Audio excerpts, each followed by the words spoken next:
The 2022 National Defense Strategy emphasizes that international partnerships and alliances remain a priority.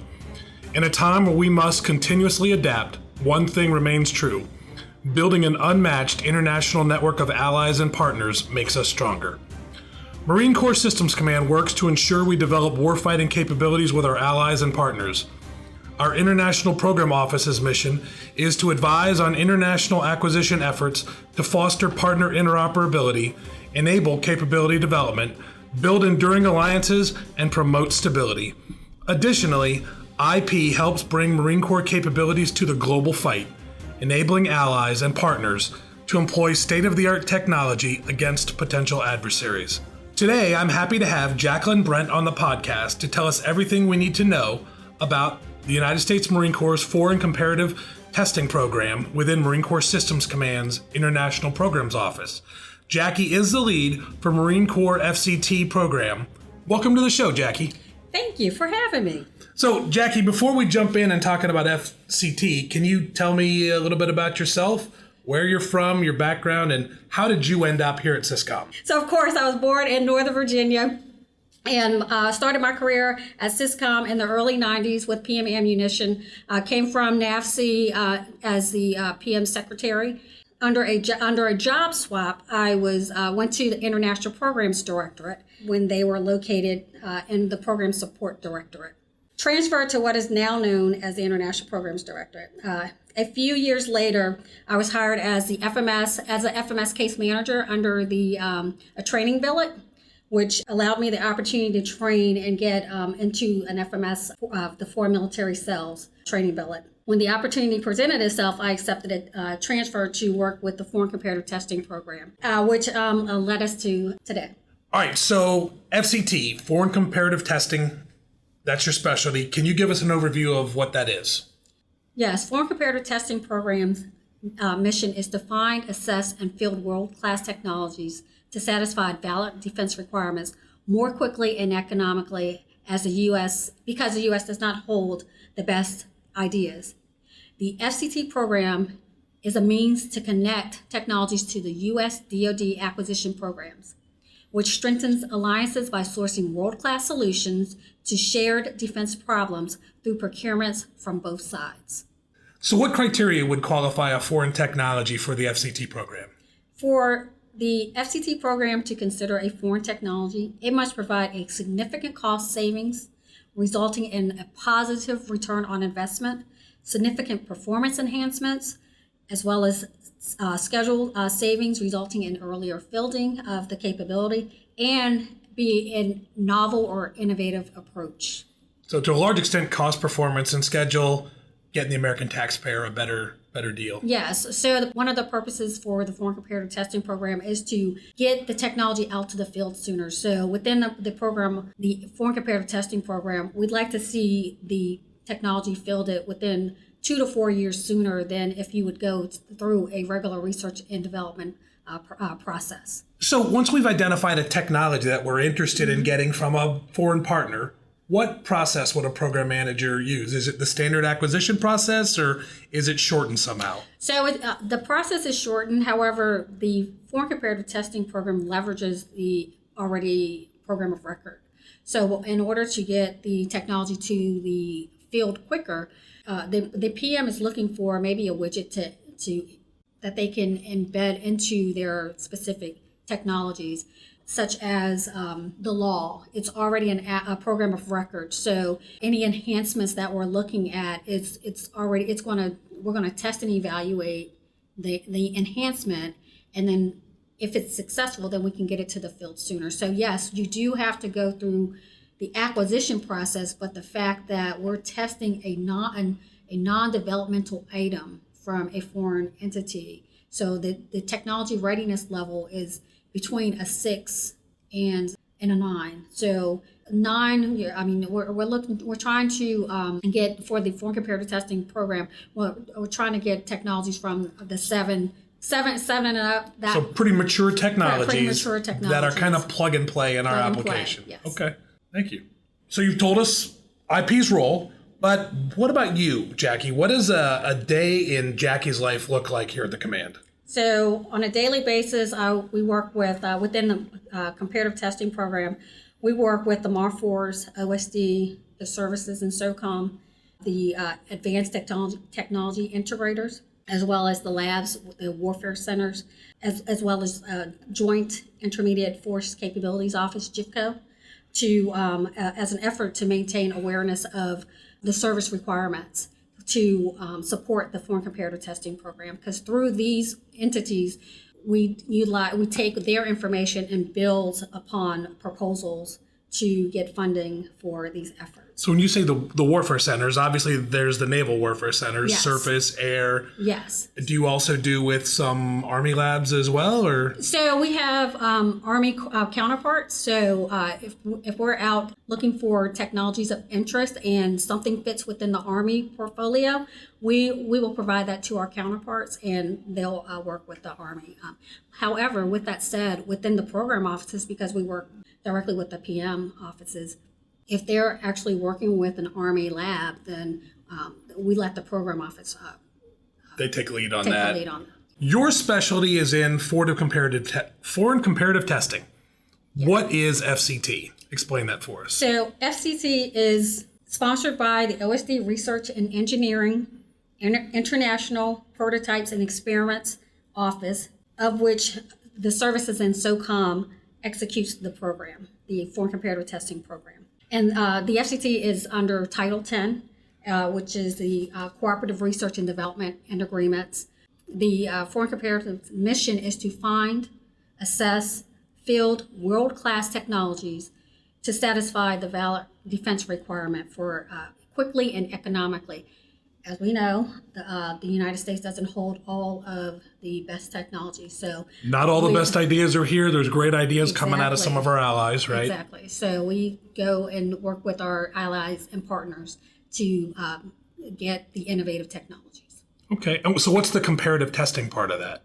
So the comparative testing part of that is program offices, they'll have technologies of interest, and they'll want to test or evaluate so they can compare technologies. So if we have a domestic vendor that the PM is looking at, say the cost is high, so we get the similar technologies from our allies, and we can compare against testing, and so that's the comparative. So we look at, you can either compare or qualify. So maybe get the taxpayers a better bargain. And yes. Excellent. So our program managers who would be interested in this, what's your message to them? How can you help them find these sources and do the FCT? So within the FCT program, what our team does is we go out and we go to the different trade shows. We go to travel to the different international industry events.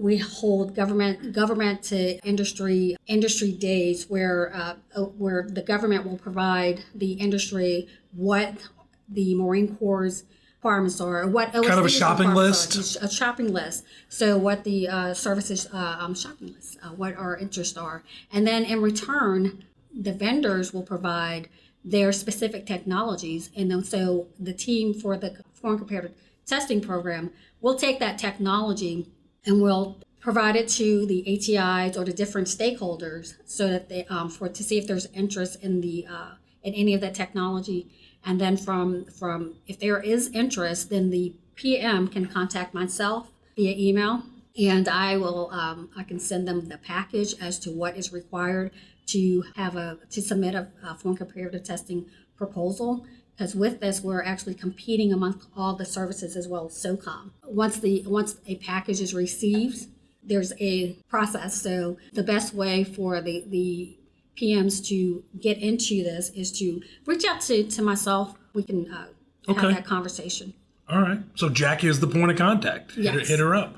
Can you give us some examples of equipment systems that we have used in the past or currently using that we have achieved through foreign comparative testing? Yes. So some examples of FCT projects include the Robotic Moving Target System, which was manufactured by Marathon Robotics of Australia. The M72 lightweight anti-tank weapon. The new redesigned M72 Law is manufactured by Nammo of Norway. and the American subsidiary, Tally Namo. And then in addition, the 120 Mike, programmable multi-purpose high explosive munition, which was manufactured by Rheinmetall of Germany. And then when I first came into the program, one of my first projects was the high rate of fire, the 50 cal machine gun, manufactured by F.N. Herschel. Okay. So I've worked on some of those programs. Okay. So maybe that's where I remember you from. Yeah, I've been out to the Namo Tally facility out in Phoenix, Scottsdale a number of years ago. So I am familiar with them. So all right, maybe we've crossed paths and I'm sure we some have. of that. That's excellent. All right, so we've talked about FCT. Does your office manage any other DoD programs that focus on foreign technologies? Yes. The International Programs Office also oversees the Irregular Warfare Technical Support Directorate Program and the Coalition Warfare Program, which PMs can leverage to identify and develop capabilities to fulfill DoD requirements. If anyone's interested in any of these programs, they can reach out to the International Programs Directorate.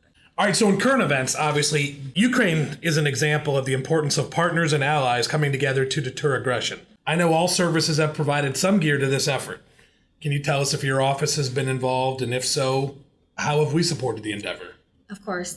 International Programs has been involved. Obviously, I can't go into details, that not being under my purview. But our office has and continues to play an important role in the support of provided Ukraine. Thank you, and I respect the sensibility on that, or sensitivity on that. So, as we're coming out of the COVID environment, what adjustments did you and your team have to do to work in the COVID environment, and what, if any, impacts did it have to your programs?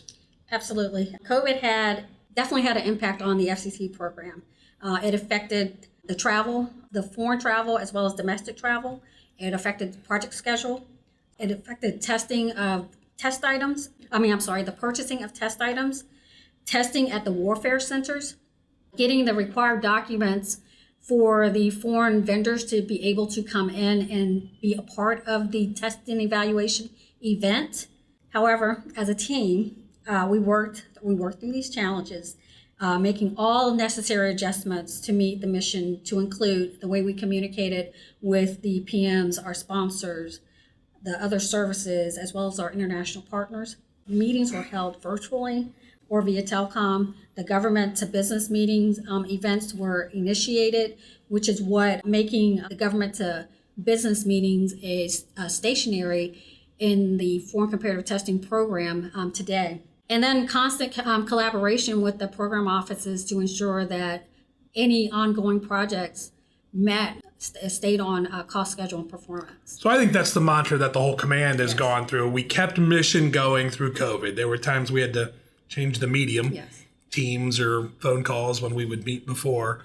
Obviously, for you, the international travel became a problem. So over the last year, has it been a pretty busy year for IP? And what are some of your team's accomplishments during the last year? Yes, IP has been very busy, specifically for the foreign comparative testing program.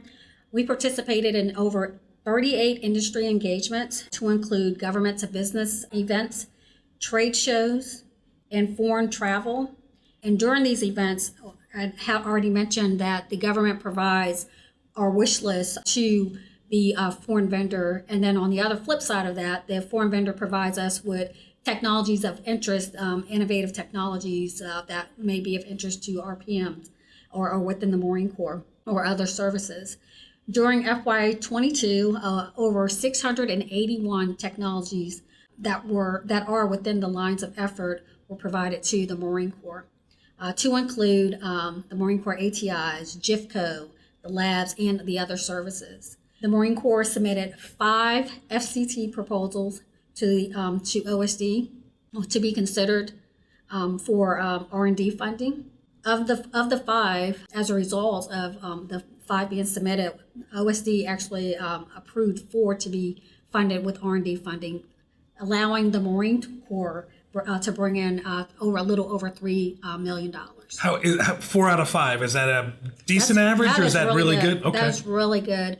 OSD normally approves anywhere between 10 to 15 projects a year, and that again we're competing amongst all of the services and SOCOM. Okay, so let's talk about the other services. So like everything in the Marine Corps, I imagine our IP office is pretty small compared to what they have in the other services. So how does your team work with the other services and agencies? IP collaborates directly with all of the services and SOCOM and OSD and other stakeholders in support of the national security policy and objectives. And through these collaborations, we are able to develop new processes as well as share our ideas. That way, we're not duplicating efforts. OSD is looking to, for this upcoming fiscal year, FY24, OSD is looking to change the process of the foreign comparative testing program. FCT used to be a 1-year process. So they're condensing that process down to 6 months. Speeding everything up. Speeding everything up. So more to follow. The Marine Corps CTP team plans to issue the call for proposals but within the next couple of weeks. So anyone interested in submitting, any PM that's interested in submitting should definitely reach out to me. And any documents that's required in order to submit a proposal should submit them to me in a time limit. As soon as possible. Right. So timeliness. So industry. So we talk a lot here on the podcast about industry, our partnerships with industry. A lot of what you're dealing with is foreign industry, just by the nature of the job. How much back and forth do you have with foreign industry? Do they bring ideas to you, or is it always just here's our shopping list, what can you provide? No, it's on a daily basis. We're communicating with the foreign industry, sometimes through the embassies, reps. But yes, FCT works very closely with industry. It is part of the program. One of our roles is to support and in support of the FCT program is to attend and participate in the trade shows, local conferences and industry days, as well as the international trade shows, which gives us the opportunity to closely work with foreign industry as well as domestic industry. Or one of the objectives that the FCT program looks at is connecting industry with the program office. So if there's any foreign companies out there that think they have a widget to sell to the Marine Corps, what forum should they focus on to be able to respond best to what we need? So if there's any foreign entities, my recommendation would be for the foreign entity to reach out to their embassy points of contacts, and or they can also reach out to the OSD office, and there's a POC listing, but we'll put a link. We'll put a link up to that in the show notes. Okay. So, excellent. And then if they can provide there's a market sheet that they would actually fill out, and Last question. Okay. So if there are up-and-comers in the federal workforce who are interested in coming to work in international programs, what kind of advice do you have for them?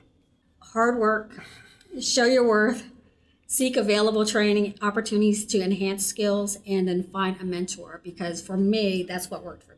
Like I said earlier on in our conversation, coming out of the secretarial field, right, being able to link into someone that I knew that was possibly something that I would want to do, finding that good mentor, I think made a difference. And I think what you're talking about, coming from the secretarial field, it tells me that the federal workforce, allows growth for anybody. Yes. I mean, you come from the secretarial field, and now you're running these international program work, and so that tells me that it's a great place to work. Thank you. So. And I can't take the credit by myself, so I do have Steve DeWong, who is actually with the team. It's a team of two. All right, so Jackie, we have a little thing around here we call it our lightning round questions. Are you ready to field the lightning? I'm ready for those. Let's have it.